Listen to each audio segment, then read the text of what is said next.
आगे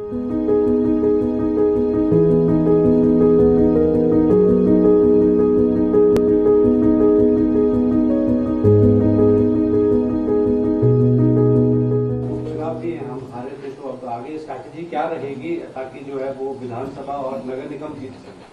हम चुनाव जीतेंगे, लोगों का आशीर्वाद हमको मिलेगा। हम लोगों का आशीर्वाद लेने के लिए जो हम लोगों ने काम किए हैं उसको लेकर के हम जाएंगे और हमको सफलता मिलेगी।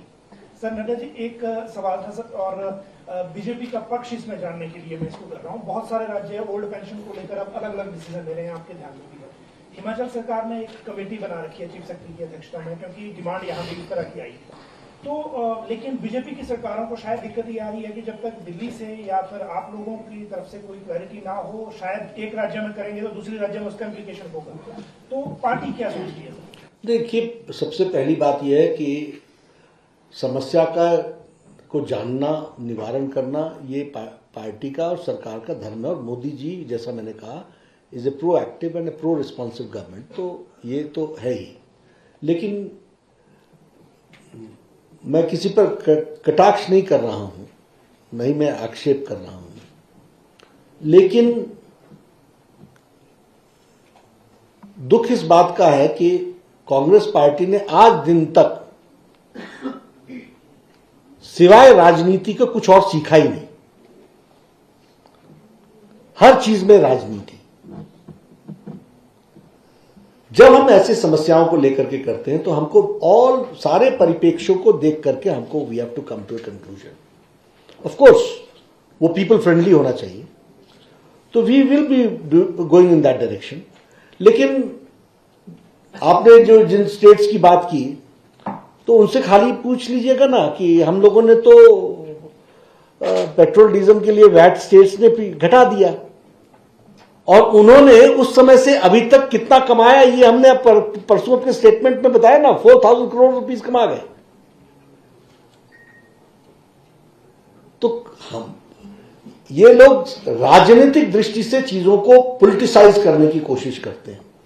ये दीगर बात है कि आपका आशीर्वाद मिलता है, इसलिए अंत में उनको नुकसान होता है और हमको लोग हमारे साथ खड़े रहते हैं, इसलिए हम इन सारी चीजों को गहराई से देख करके करेंगे। Sir, what is the stand of BJP on OPS? मैंने कहा ना आपको, it is not a stand like जैसा आप कह दी it is done like, you have to take everything into consideration and then come to the conclusion, and we will come to the conclusion. Nadda साहब, दिल्ली के डिप्टी सीएम मनीष सिसोदिया बार-बार tweet कर रहे हैं कि Himachal BJP will get a new CM और अनुराग ठाकुर नए CM होंगे। ऐसा है ना, मैंने कल कहा था ना, ये आपा खो बैठे हैं, तो इनसे आप एक्सपेक्ट क्या करते हैं?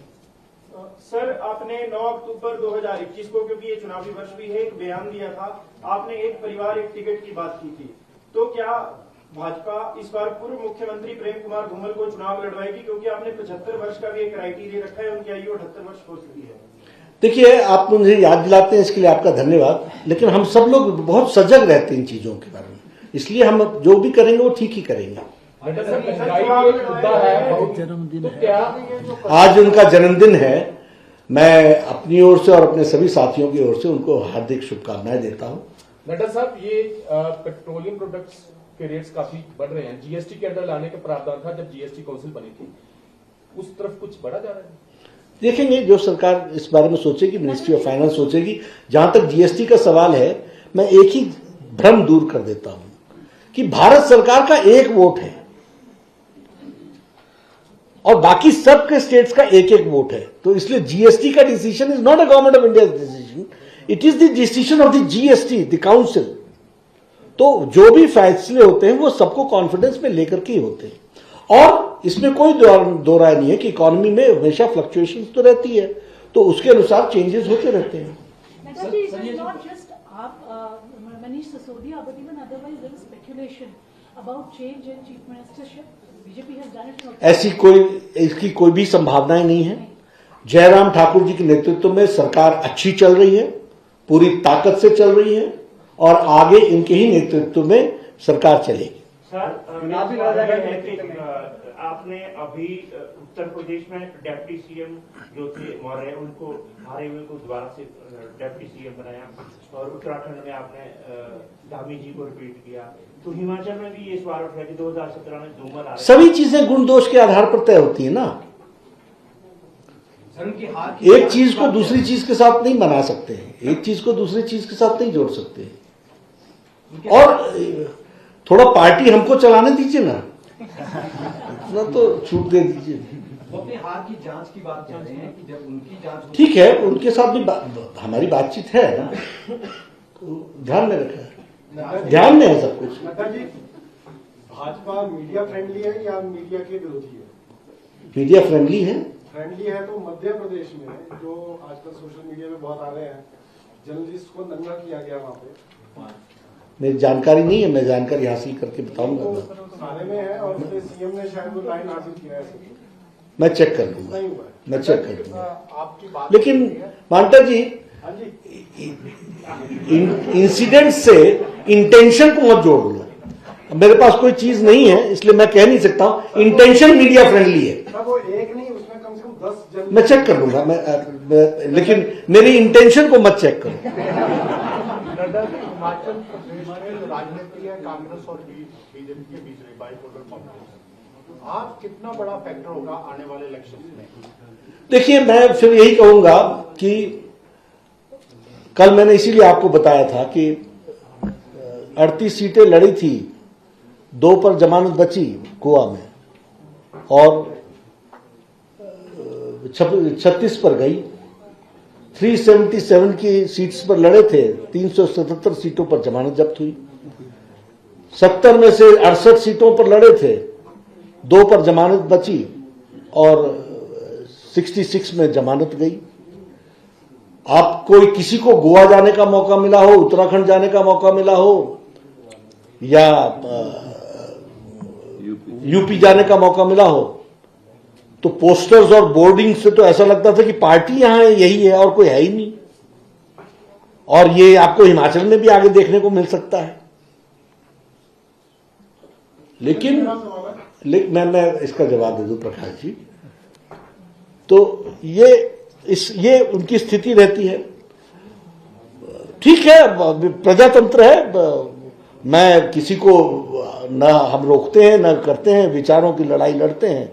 और विचारों की लड़ाई पर मुझे दिखता है कि भारतीय जनता पार्टी से जहां उनका मुकाबला है और आने वाले समय में पंजाब में भी अब हमसे ही मुकाबला होना है। नड्डा जी, मेरा सवाल है, हिमाचल प्रदेश में भाजपा सत्ता में रहती है, फिर कांग्रेस आती है, कांग्रेस हटती है तो भाजपा आती है। ये होता था, अब नहीं होगा। नहीं, आप मेरी बात को पहले पूरी सुन लीजिए। आप 4 उपचुनाव भी हारे हैं, तो ऐसी कौन सी जादुई छड़ी आपके पास रहेगी कि आप सत्ता में वापसी करोगे? ऐसा ना, ये जादुई छड़ी बताने की नहीं होती, ये इंप्लीमेंट करने की होती है। स्ट्रेटेजी पर्दे का विषय होता है,